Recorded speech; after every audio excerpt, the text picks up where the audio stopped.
Who controls the British crown? Who keeps the metric system down? We do.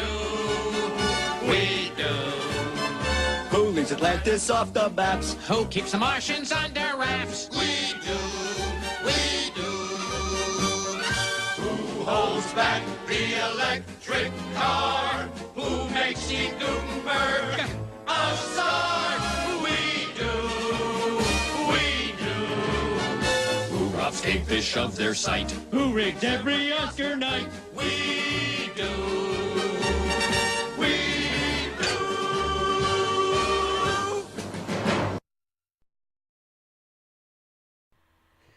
Hello everybody, it's me, Rizo2612, and today I'm going to be doing another fan commentary on J Villain's Disney vs. Marvel Villains War. This time on round 3. And before I start off this commentary, I wanted to once again thank J Villain for replying to my questions back in the last commentary about for example, if he had seen Netflix's Daredevil series, which by the way I'm almost close to finishing watching series 1 on Netflix, because I've seen the first 12 episodes and now I'm on to episode 13, and by that time I'm also seen the first 6 episodes of Spider-Man the Animated Series, and seen episode 5 of Avengers Earth's Mightiest Heroes, the one that introduces Captain America in it. And that led me thinking, J Villain, if you're watching this, which version of Red Skull would you recommend me to use in the future of the Free-For Heroes vs. Villains War Tournament? Avengers Earth's Mightiest Heroes, or the one that you recently have been using for your Disney vs. Marvel Villains series?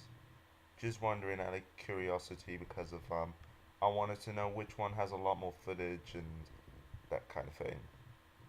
So yeah, and one more thing, and also thanks for informing me that GC Demi's likely busy with a lot of other things in life, which I understand that a lot of people have a life outside the internet and such.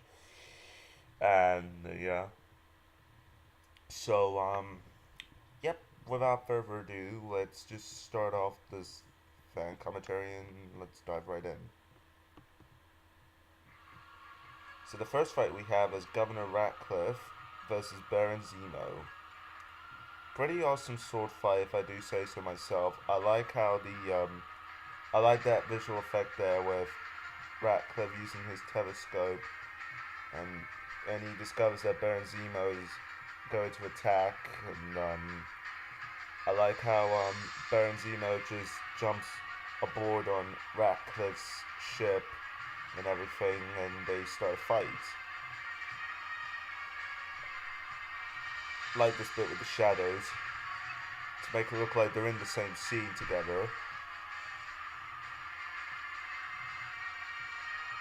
So yeah, pretty impressed with the close-up tool, pretty impressed with the zooming in some of the scenes, especially in the bit with Ratcliffe about to shoot Zemo and then Zemo retreats. And right here we have Amora the Enchantress and Executioner recruiting Baron Zemo. Next up is Pete versus the Rhino. To be honest, I'm not that much familiar with Spider-Man the Animated Series version of Rhino, mainly because I'm into Kelsey Brown's version of Rhino from Spectacular Spider-Man and all that kind of stuff. And he does a really good job as Rhino, but not much of a good job as when he did a very awesome voice role as Mr. Freeze from the Batman and Lex Luthor from the Superman franchise and all that. So yeah. And Chafak pops by to recruit Pete. Plus, I would have imagined Pete had a fight with Shocker, mainly because they're both voiced by the same actor, Jim Cummings. if you think about it. So yeah. Anyway, moving on to Kraven the Hunter versus Scar.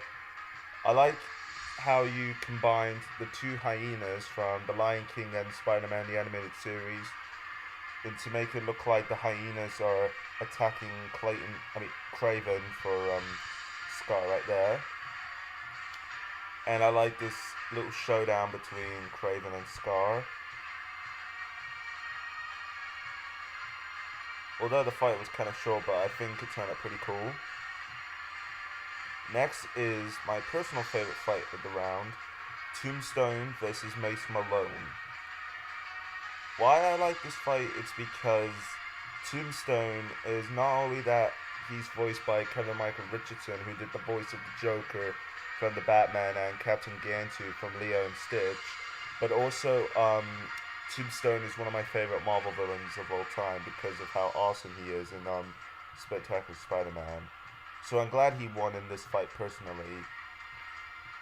As for Mace Malone, I'm not too familiar with him from Gargoyles, mainly because I hadn't seen Gargoyles before, but although I did see one episode once, and that was it, around the time when Gargoyles episodes used to be on YouTube at some point, but nowadays they're not anymore, so yeah. Although it's a pretty cool fight. Although the one question I do have is, how come Tombstone only had like a small role throughout this series? Because he didn't do so much throughout part 1 throughout the series, and he was never shown in part 2 at all, as a background character or something like that. It would have been cool to see him do a lot more and all that. But well, at least he did one fight, and that was with him taking down Mace Malone by making him go insane, with him being locked out in his traps and everything. So yeah. Next up is Ultron versus Coyote, another Gargoyles villain who I am not that familiar with, but apart from that, he does play a really good role in other villains tournaments like Disney versus non-Disney villains, and I think this tournament here, and as well as Pokemon Heroes versus Disney and non-Disney villains. And from what I could tell, he's kind of like a robotic version of Xanatos here. And yeah.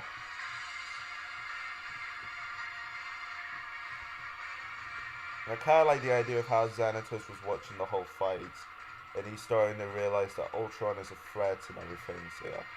And here we have the last fight to the round, Shafar versus Mesmero.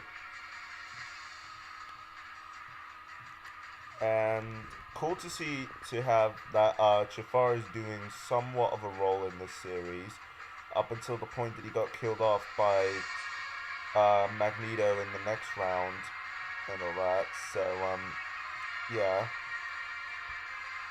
What show is Mesmero from? Because he seems to be an interesting villain, to be that exact. Because something tells me that he's from either X-Men Evolutions or Wolverine and the X-Men.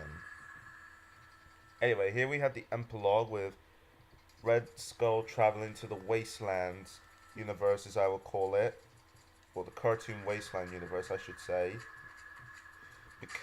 to recruit some Wasteland Nazis to join Furlow's forces.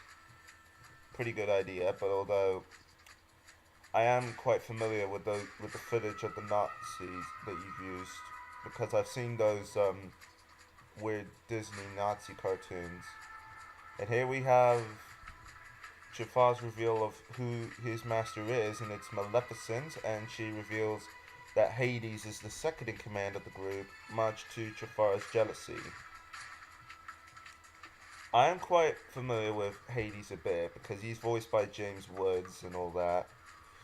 And I particularly remember this episode of Hercules the Animated Series I once saw, where he and Jafar teamed up, because that was the only episode of Hercules the Animated Series I once saw on YouTube at some point, when it used to be on YouTube, but nowadays it's not, just like the episodes of Gargoyles.